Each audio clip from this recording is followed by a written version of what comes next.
Hi guys! Today we will learn how to install the Google Gemini app on iPhone. The process is really simple, and honestly, it only takes a few minutes if you follow the steps carefully.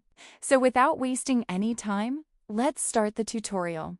We will look for the App Store on the home screen and open it. This is the official place where we can safely download apps on iPhone, so don't worry if you are doing this for the first time. As soon as the App Store opens, you will see different options at the bottom of the screen. Here, we simply need to tap on the search option located at the bottom right side, because that's where we can find any app quickly. After tapping it, type Google Gemini. As soon as we search for it, the Google Gemini app will appear in the search results below. So simply tap on the app name to open its official download page, because this is where we can install it properly.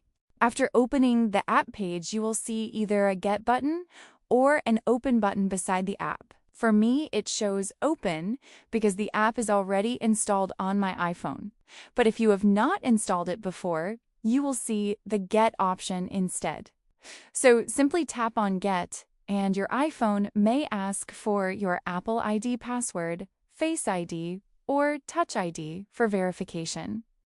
Once you complete the verification, the app will start downloading and will install automatically within a few moments. So guys, this is how you can easily install the Google Gemini app on your iPhone, step by step. I hope this tutorial helped you and made the process simple to understand. If the video was useful, then don't forget to like, subscribe, and also comment below which tutorial you want to watch next.